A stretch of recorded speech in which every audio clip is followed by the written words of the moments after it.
Don't they serve some purpose? Wouldn't they be the No, ones they rely they on? serve purpose only at the stage of destabilization of a nation. For example, your leftists in United States, all these professors and all these beautiful civil rights defenders, they are instrumental in the process of the subversion only to destabilize the nation.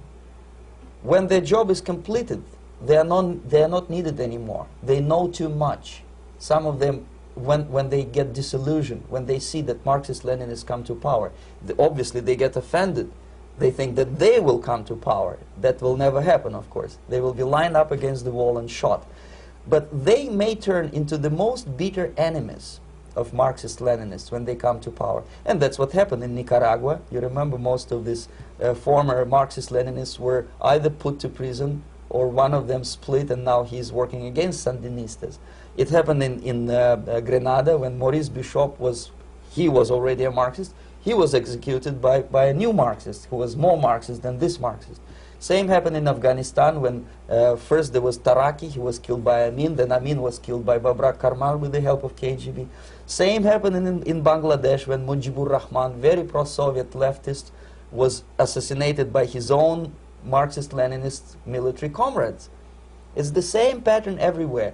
The moment they serve their purpose, all the useful idiots are either be executed entirely, all the idealistically minded Marxists, or exiled or put in prisons, like in Cuba. Many former Marxists are in Cuba, in prison.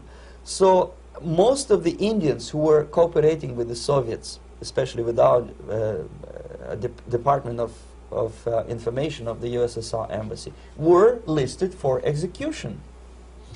And when I discovered that fact, of course I was sick. I was mentally and physically sick. I thought that I'm going to explode one day during the briefing at the ambassador's office. I would stand up and say something that we are basically a bunch of murderers.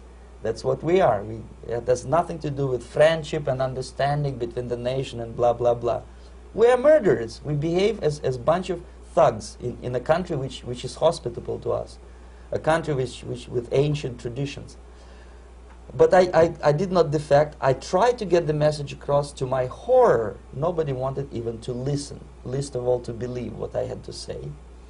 And I tried all kinds of tricks. I would leak information through letters or lost documents or something like that. And still I got no message. The message was not published, even in the conservative mass media of India.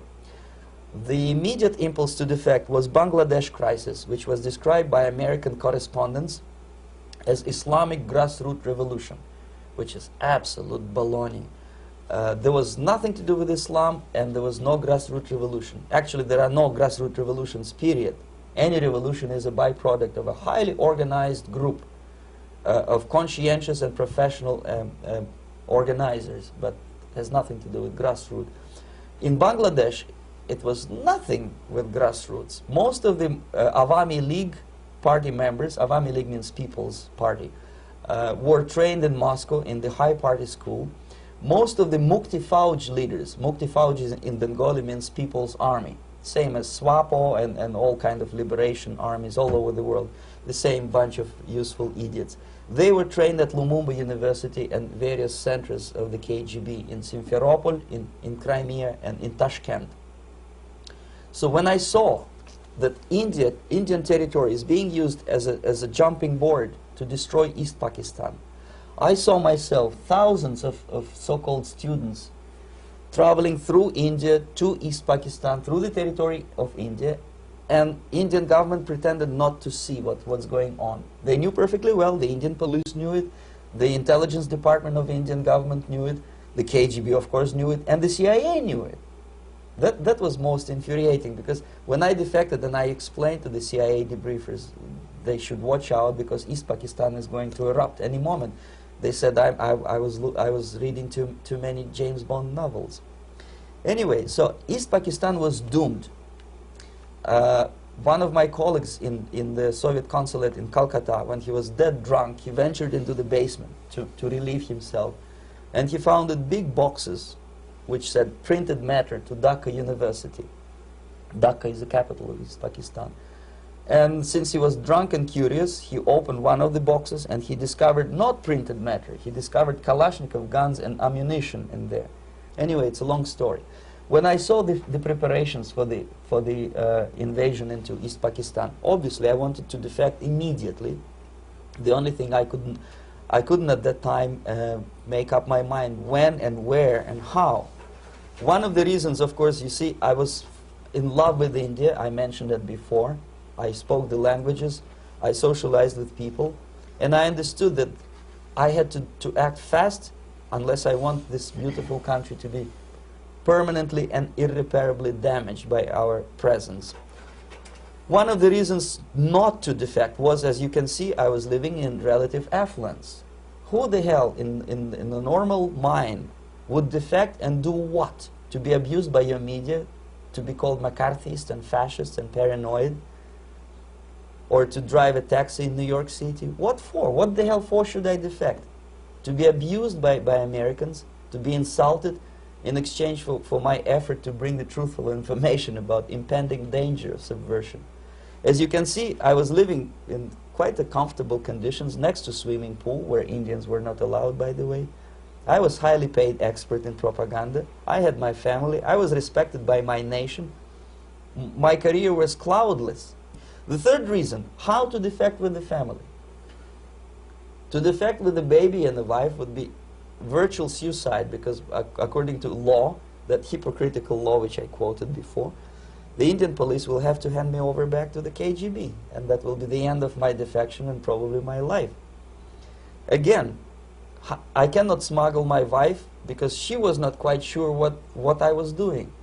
She was not that idealistically involved, and she was definitely not in the total picture of what I was doing for the KGB. She would be shocked if I you know, put her in my van and drive her to the American embassy or elsewhere. That would be a greatest danger.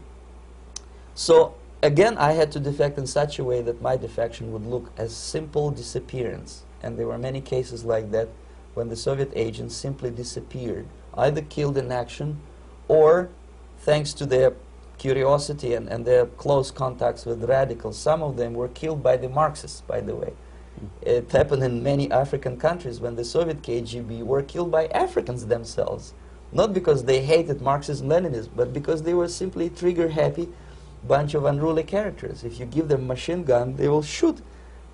And some of the Soviets obviously were not careful enough to protect themselves, and they got into embarrassing situations when they were shot at the crossfire between factions of so-called liberation movements.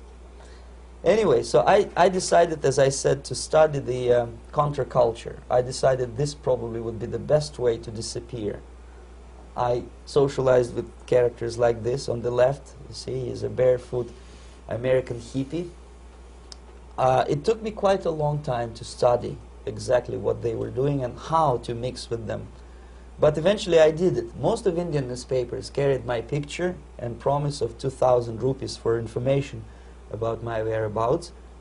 But they were looking for the wrong person, because they obviously tried to stop a young Soviet diplomat in white shirt and tie, and this is how I looked at the time of defection. Nobody could possibly think that a Soviet diplomat would be as crazy as to join a bunch of hippies. That's you. Yes, travel India and smoke hash. So I made it literally almost like a Hollywood-style detective story.